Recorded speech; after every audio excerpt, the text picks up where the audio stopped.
What's going on, guys? MariK here, back with another Dragon Ball Super deck profile. As the game continues to progress, more and more of the old popular decks get pushed to the wayside, mainly due to the power creep that comes with each new set and every expansion that comes in between. So these older, more popular decks are forced to have to adapt to be able to stay relevant in the current meta. And one of my personal favorites was the Master MariK. As one of our very first Overwhelm decks, this was a very cool and unique deck to play, and I still feel like the Master MariK is one of, if not the best Overwhelm leaders. You get to place the top 3 cards of your deck in the drop area. If you get a black card, he gains critical. If there was another colored card, he also gains 5,000 power for the turn. Really solid ability. It gives you some really early game pressure to apply, alongside with the Overwhelm mechanic that lets you play cards basically for free that can apply additional pressure during the same turn. The weakened side remains the same with the addition of drawing a card upon his attack, so not only do you get that extra crit damage, but you're also going to get to draw and get a little bit of card advantage back as well. Time and again I've seen people try to make this leader relevant, try to keep him competitive, and honestly I personally want to see this leader continue to strive throughout the competitive scene. The first card in the deck is Planet M2. It's a really useful field card, especially for this leader. Once per turn during battle, you can switch it to rest mode, choose a leader or battle card, give it minus 5,000 power. So, if you're swinging with that Master MariK and you get your crit, you get your extra 5k, so your 15 crit, use this, switch your opponent, reduce your opponent's leader to 5,000. They've now got a combo 15,000 if they want that. Reduce your opponent's leader to 5,000. They've now got a combo 15,000 if they want to prevent that crit damage from going through. This is, ideally, in my opinion, this is always going to be your turn 1 play. You've also got the option of playing Intensifying Power Trunks on turn 1.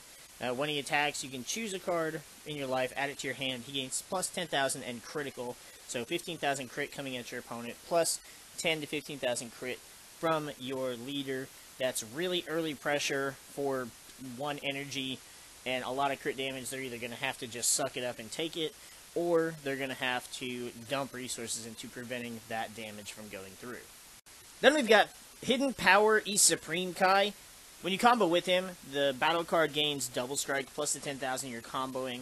So that works really well in tandem with not only Intensifying Power Trunks, but also with your leader as well. That's going to be an additional 20... So that's going to be 25,000 double strike critical coming at your opponent. Really solid. It's 1 energy, so you can play this early on as well. And thanks to the anniversary box, now you also... So that's going to be 25,000 double strike critical coming at your opponent. Really solid. It's 1 energy, so you can play this early on as well. And thanks to the anniversary box, now you also have a Crack in Space Time, which is more or less a better Supreme Kai, except only for the leader. If your leader is a Black Saiyan, he gets plus 15,000 power and double strike for the duration of the battle. 30,000 double strike crit for 1 energy is a ridiculous amount of pressure coming to your opponent. And that's a lot to have to combo out of. More than likely, your opponent's going to have to realize that they're not getting that card advantage by getting the cards from life to hand, and they're either going to have to just apply an equal amount of pressure to you, or they're going to have to negate your attacks, basically, to stop any of that from going through. Both are solid cards. Both serve different purposes, and even though you can use the Supreme Kai on the Trunks, you can also use it on some of the other battle cards in the deck as well. So you've got Supreme Kai for the battle cards, and then you've got Space Time for your leader.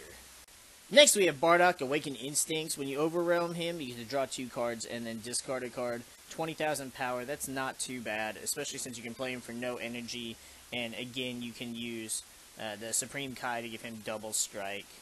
Getting that extra hand advantage and being able to pitch things that you don't need that are also going to help you fuel your overwhelm for the next turn is a pretty solid play. Then we have Burst Energy, Super Saiyan Bardock. This is one of my favorite cards. This has been a card that I ran in side decks for a while with the release of Set 4, just because for 1 energy you're getting a 20,000 that gains 10,000 power and can attack battle cards in active mode for the turn. That's ridiculously solid. So if your opponent plays anything that has barrier. You can't get around it. If they have it in active mode, you got to get rid of it. 30,000 power coming at that card, and a lot of times those cards are weaker, and so they're going to get run the hell over by this card. This is one of the better Bardock Overwhelm cards in my opinion. And then we have my personal favorite Bardock Overwhelm card. It's Desperate Onslaught Bardock. When he attacks, during the turn you play him, your opponent can't combo with battle cards in the battle area or activate blocker during his attack. And he's got critical built into him. So when you combine him with that Supreme Kai, 30,000 double strike crit that can't be comboed out of from the field and can't be blocked, that can be a very easy, very cheap game finisher if you get your opponent low enough. If they have blockers, this card right here can instantly win you the game in a situation like that. Now, all of these Xeno Bardocks are essential for this deck because we also run Super Saiyan 3 Bardock Power Unleashed. You Xeno Evolve him for 5 energy on a Bardock Xeno. He already has Triple Strike built in, and when you evolve him, if your leader is black, you can choose 5 cards from your warp, put them back in your drop area, and then send all of your opponent's battle cards to the warp. Since it sends them, it gets around barrier. It doesn't care what their power is, doesn't care what their energy cost is. This guy is a board wipe. And when you combine his 30,000 Triple Strike with your leader, who can get additional power boosts and inflict some good crit damage, this is going to be your main finisher card. Completely wipes your opponent's board. Now, it is late game, has to be 5 energy for you to be able to evolve him, but this is one of the better Overwhelm cards in my personal opinion. Then we also play Bardock Fully Unleashed. This card didn't have a whole lot of use upon its initial release, but I like this card for a few reasons. 1, it fits the theme of the deck. 2, the art is fucking phenomenal. 3, this card right here is perfect for getting rid of successor cards. Your opponent's got to set up their shit on the board so they can off it for successor. Their successor card is going to have more energy than they have on the board. And since most of them are 6 or more, this card is going to completely remove them from the board and send it to the warp. And this Bardock costs no energy to play, so you just overwhelm him as long as you have 5 cards in your drop area, and he will spot check every good successor card that is on the board. Then next we run Gravy and Demigro's Thrall. When you combo with it, your leader's black, you choose 2 cards in your warp, put them back in your drop area. This card is essential for every Overwhelm deck. This is a solid card for not only defending your life, but also for setting up for your next turn Overwhelm cost. Sure, the Bardock leader does put 3 of them from the top of your deck in your drop area, but some of them cost 4, some of them cost 5, and this Demigre helps you meet those limits. Not to mention Demigre himself goes to the drop area to fulfill those needs as well. Then we've got our super combo, Supreme Kai of Time, World's Protector. Now, I would have liked to put the new Bibbidi super combo in this deck, and I tried to initially at first, but the deck would have to be completely mono black, and while it is doable with this deck, I mainly like the idea of having Planet M2 to kind of make it easier for your leader's critical attacks to go through. Bibbidi would be great for later on in the game, but Supreme Kai of Time just cares as long as you have 5 or more cards in your warp, then you get your super combo ability. It sucks that there's no unique super combo like there is all the multicolor super combos, but hopefully we'll get one of those eventually. For now though, Supreme Kai of Time is not a bad super combo. You do still get your draw, and you can pretty much use it on turn 1, if not turn 2 at the latest. Then we've got our new counterattack from set 9, Petrification. This is probably my favorite counterattack for black. Leader just has to be black, you negate the attack, choose a card and discard it, then choose one of your opponent's battle cards ignoring barrier and it can't attack, be placed in the combo area, or activate skills until the end of your next turn.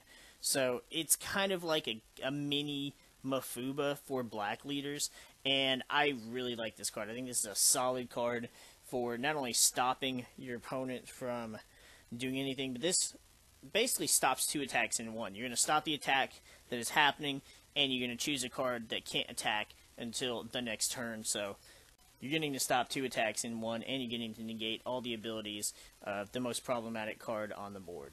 Lastly, we run 2 Remote Serious Bomb. This is just a good card for spot removal. You force one of your opponents to remove a card, and while you already have a decent bit of removal via the promo Super Saiyan 3 Bardock and the Xeno Evolve Bardock, this is still a solid card for early removal, as well as just removal without having to overwhelm for one of those 2 cards. But that's going to go ahead and wrap it up for this deck profile. Honestly, I still think the Master Saiyan has a good chance of being competitive. Perhaps not with this exact build. This is more of a theme-based build, but trying to keep it competitive. That's why we did add some of the red to it. If you're going to play the Master Saiyan in a serious competitive environment, you would probably take out some of the Bardock stuff. I would still leave the critical Bardock in because he's not bad, and maybe side deck the one that can attack active battle cards. But you could run... There's plenty of other red critical cards that you could run.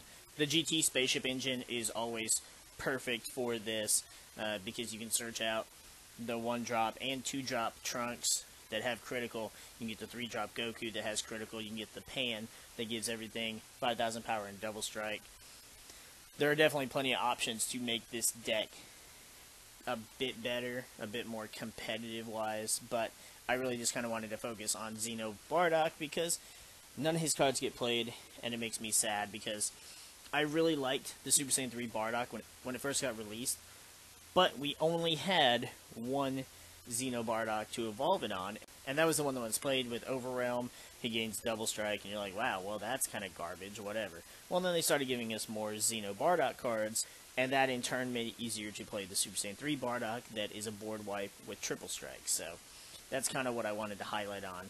I feel like that's a solid card, even though you can't play it until turn 5. It is a fantastic finisher, along with wiping away most of your opponent's resources. But let me know what you guys think about this build. I know some of you guys still toy around with some of the older leaders. Some of you are still pretty dedicated to the Master Saiyan. He has a decent following as far as being a good leader, and I would love to see him do something more in events. Maybe not even top 16, but just to see him represented and see him actually make some progress in an event. If any of you are still playing Master Saiyan, let me know what you're building with it. Let me know how you're trying to use the deck. And if you want to try out mine, let me know your thoughts on it as well. With that, though, we're going to go ahead and get the frig out of here. And we'll see you guys in the next video.